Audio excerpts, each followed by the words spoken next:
Now, yesterday, a state of emergency at a nuclear waste site located near a major river in Washington state has led officials to order hundreds of workers to take shelter on Tuesday.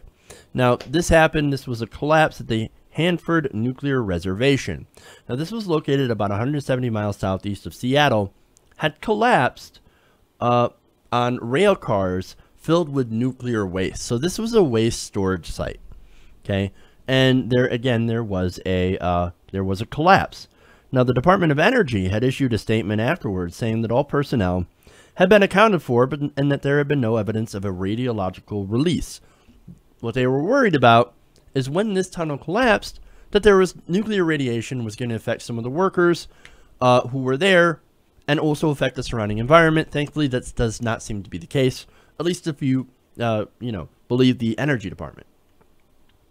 Now, some employees, according to NPR, were evacuated and others were told to move indoors as a precaution. Non-essential employees have since been sent home, and essential employees were instructed to avoid the site of the tunnel just in case.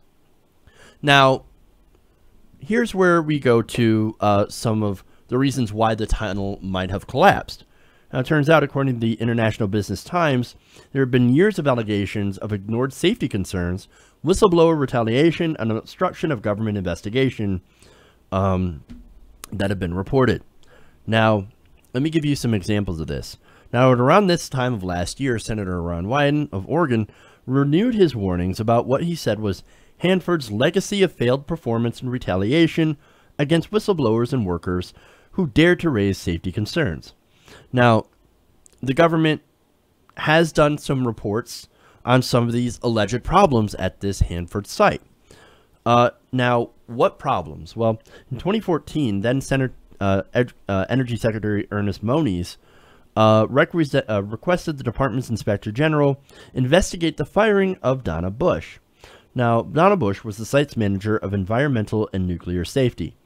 Now, the people that fired Donna was URS Energy and Construction Incorporated. Now, this is a subcontractor that was building something called a vitrification plant at the Hanford site. Now, Bush's firing followed the termination of another colleague, Dr. Walt Tomasidis, who claimed that he was fired for raising different safety concerns at the same site. So you seem to have a little bit of a history of firing people who asked too many questions and who raised certain safety concerns. And that's what Senator Ron Wyden was pointing out. Now, Bush told CBS in October 2013, after Tomasidis was fired, quote, "We raised technical issues and received harassment. The fact that he was terminated, it sent a resounding message to me and heightened my sense of awareness that I was probably next. Again, all for raising some safety concerns." Well, when you're dealing with nuclear waste, safety should be paramount. But the reason that it's not is, of course, well, if we address these safety concerns, then that's going to cost us money. That's going to impact our bottom line. We get a budget from the government. We cannot exceed that. Okay, we want to take as much profit as we can, even if that means cutting corners. That's what these contractors and subcontractors do without proper oversight. Now, at the time, the government's Inspector General, Gregory Friedman, said that Bechtel, the contractor on the site, and subcontractor URS could not provide access to several thousand contractor-generated emails and other documents that Friedman said were necessary to conduct an investigation. So when they tried to look into that, oh, look at that, golly gee, we don't have the paperwork. We lost it, we misplaced it, we can't find it. We can't give you access to that paperwork, so you can't do your investigation. Sorry, sad day. Let us continue doing what we're doing and continue making money off this site. This is very shady, right? You're firing people for bringing up safety concerns, and of course, also blocking investigations by the Energy Department, by the government. Oh boy. Now, of course, we saw what that led to. It led to an accident, and it's not like this is the first time we've seen something similar happen. When you do these contractors and subcontractors, well, it creates a chain of accountability. So now the the subcontractor is liable, but the contractor is not. Well, hey, we just hired that guy, even if they're both in on it, even if they're both profiting from this. Now, we've seen that before. So instead of fixing problems that cost money, well, all we're going to do, we're just going to fire people because, again, all we care about is our bottom line. It's just cheaper. We don't need rules. We don't need regulations. We don't need safety checks. We're not going to cooperate with your investigation. No, we're just going to make more money because that's all we're there for. And seeing this, how could anybody make an argument that companies can regulate themselves or do better if we decide to deregulate them? I don't quite understand that argument. Now, not only that, but workers' concerns were ignored and the workers themselves terminated for bringing up other safety issues. For example, exposure to certain vapors that you're not supposed to breathe.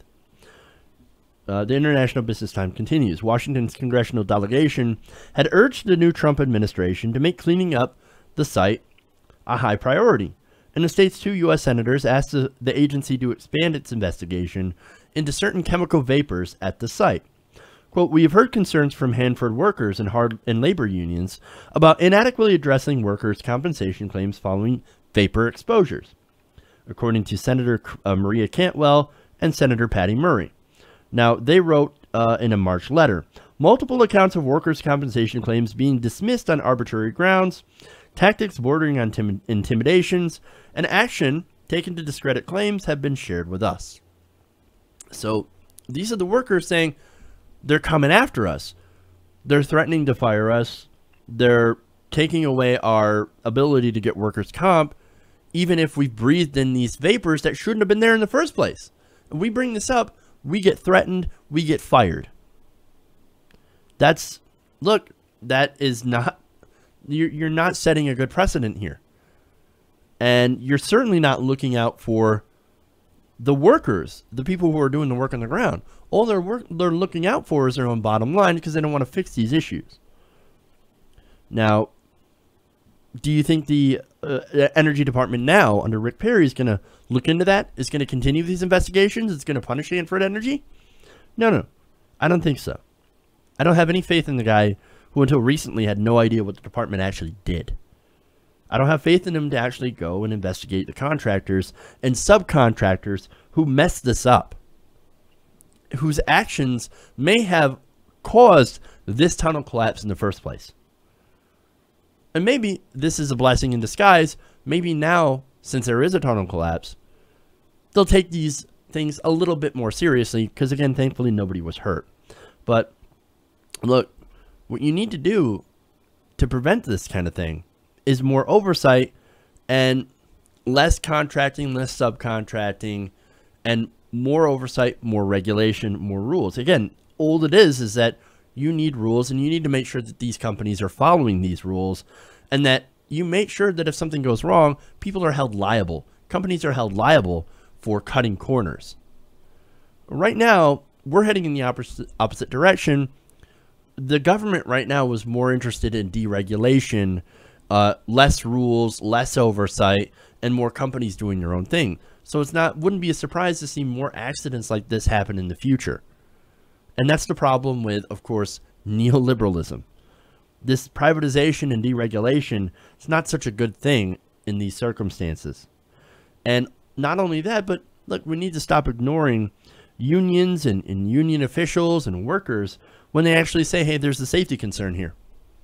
Instead of trying to shut them up and using intimidation tactics on them and trying to eliminate their access to workers' compensation if they actually get hurt on the job, if they actually breathe these vapors that could cause issues for them down the road.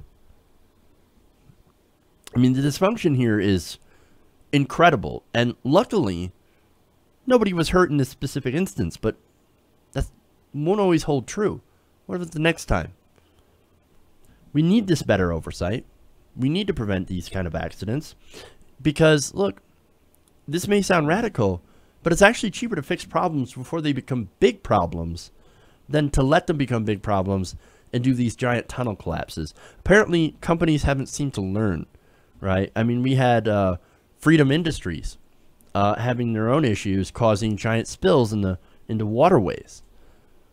We have all these different companies basically delaying fixing small issues, letting them balloon to the larger issues, and then getting in trouble. Doesn't it make more sense? Isn't it more economical to fix the issue before it gets to be a big issue, instead of ignoring it and then punishing people who try to bring up these issues? It doesn't make sense to me. But either way, glad nobody was hurt, but this is a problem, and it needs to get taken care of in other places so that stuff like this doesn't continue to happen. Hey everybody, thanks for watching this video. If you want to see more like this, please hit the subscribe button below. And if you want to support truly independent progressive media, please consider becoming a patron at patreon.com/TYTNation.